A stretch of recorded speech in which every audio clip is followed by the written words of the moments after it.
right back into our crocodile breath. As we exhale, allow your hips to sink back and load into that big toe joint. I don't want it to be painful, but I want to feel some kind of like load at the joint or a little bit of stretch into the arch of the foot.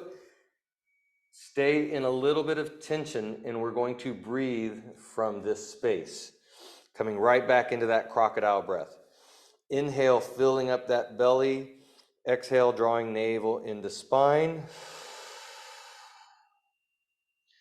Again, notice how your inhale draws that breath more forward. The pelvis tilts forward, and that lightly lifts you off the load of your foot. And then on the exhale, as you draw the navel into spine, your pelvis scoops and you sink into the foot a little bit more. So you get a little bit of unloaded nature on the inhale and loading back into it on the exhale. But I don't want that inhale to take you completely out of tension. I want to stay in tension just a little bit, but your exhale loads you a little deeper. And see if you can get a little squeeze into that range of motion a little bit more without going into pain.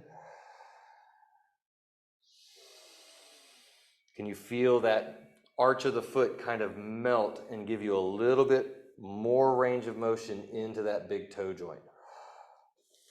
And we're going to rock forward, and we're going to turn the heels all the way out and see if we can get the pinky toes tucked underneath, or at least as many of those toes as possible. And we're going to do the exact same thing, allowing our hips to sink back with our exhale. And then from here, we're filling up into that crocodile breath, filling into the abdominal space. On the exhale, navel comes to spine, and feel the weight of your hips scoop and load a little deeper into the heels. Inhale kind of lifts you lightly. Exhale allows you to sink a little deeper.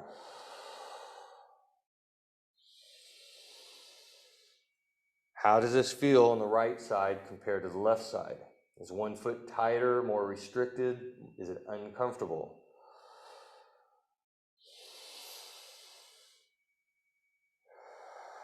And after a good 5 breaths, we're going to come out of it. We're going to come back up just to our regular spread hands and knees. I want the toes to be tucked so that you're feeling that big toe kind of loaded, lightly loaded again. And we're going to come right back into our breath, but now we're going to accentuate our pelvic tilts. So breathing in, filling up that abdominal space.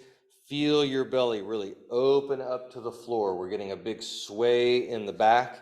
On the exhale, as you draw that navel in, we're going to scoop the pelvis, but we're only allowing that movement to go up to the 12th rib. I don't want to get into a big cat. I'm not opening up to the upper back. I want to stay nice and fixed through the shoulders. Inhale, opening up that belly as much as you can towards the floor. I want to avoid any kind of pinch or pain in the low back. So if you got pinch, then I want you to only open up as much as you can without going into that pinch. On the exhale, we're scooping as we're drawing that navel up and in towards our spine and getting as much load and stretch into that low back as you can. With each one, see if you can squeeze a little bit more into that scoop.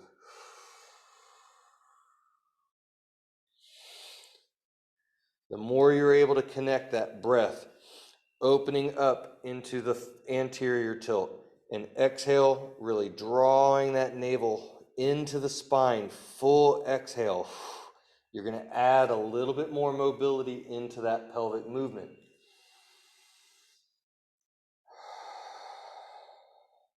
And now I want to start to let this move up the rest of the spine. So as we scoop, we're going to continue to scoop and feel that scoop. Draw in each vertebrae of the spine one at a time until it gets up to the shoulders, in which case we're going to press into the floor and spiral our elbow pits inward, doing our bowls of soup inward spiral as we press. Allow that movement to go over the top of the head, and we're trying to touch our tailbone to our forehead in this imaginary place in the middle, doing a nice big cat. And then we're going to move anteriorly through the pelvis as we inhale. But again, I want the spine to move one vertebrae at a time. The pelvis is moving the spine so that the spine moves as a wave. As that movement comes up to this your chest, reach your sternum to the floor as you spiral your elbow pits forward, just like we did in our wrist mobility. And then the head comes up last.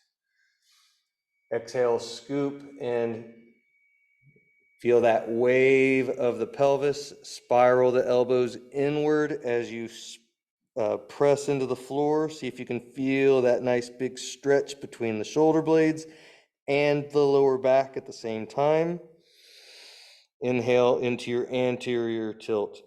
Let that wave move up the spine as it comes to the chest, spiraling the elbows out as your sternum reaches to the floor and the head comes up last.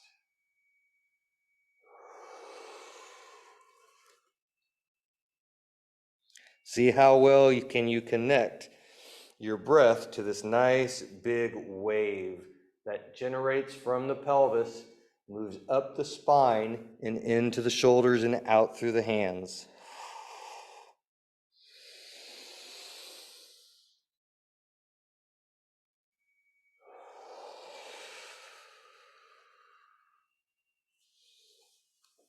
Good.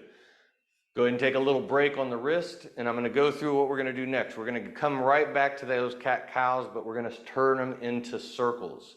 We're going to start with doing some rib glide. So imagine that my hands are on the floor.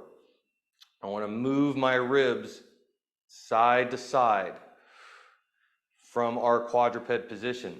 But I want to do so in a way that's not moving from the shoulders or not moving from the hips. So we got to be able to find this glide through our ribs, which can be really challenging to do.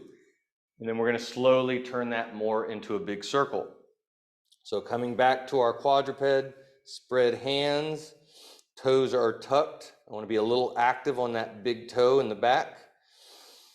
And we're seeing if we can reach our ribs out to the side and then out to the other side.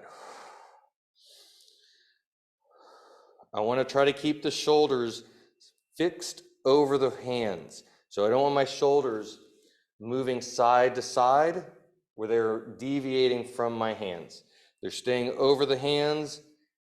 Rib cage moves out as far as it will go. You'll feel a little stretch into that side body.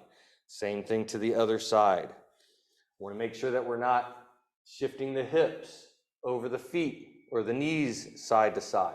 Again, they stay relatively fixed over. It's just the rib. This can be really challenging to figure out if you haven't done it before, because the neurology needs to be developed. So it might take a little while. Now, as you're feeling into that side, as you glide to one side, I want to bring in our breath, crocodile breath. Intentionally breathe into that side body of the side that is exposed. That rib is out. Can you breathe into that side? Nice inhale. On the exhale, we'll bring it back to center and move to the other side. Same thing. Can you bring a inhale into that space? Can you feel it stretch on the inhale? Exhale, bringing it back to center. Inhale as you move into the other side. Exhale as you bring it back to center. As you get that breath, if you're able to get that breath into that space, you should notice that it actually gives you a little bit more range of motion of the ribs. And now we're going to start to take this into our circles. So as you reach the ribs to one side, we're going to get our scoop through the pelvis as we press through the floor, lifting the spine up towards the ceiling. And then we're going to move it all the way across to the other side as we move our pelvis towards the floor. Head comes up, sternum reaches to the floor, and making a big circle with our rib cage. I like to think of this as playing with a jump rope, making a nice big spinning rope out of our spine. I want to see how big can I make that circle all the way up, all the way out, and all the way down.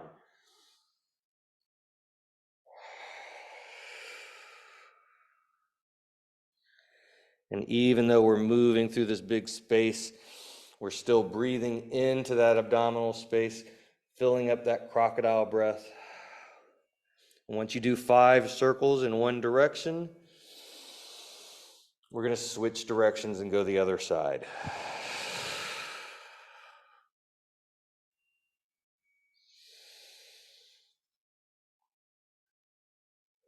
The more you're able to maintain that tension throughout the circle with your breath,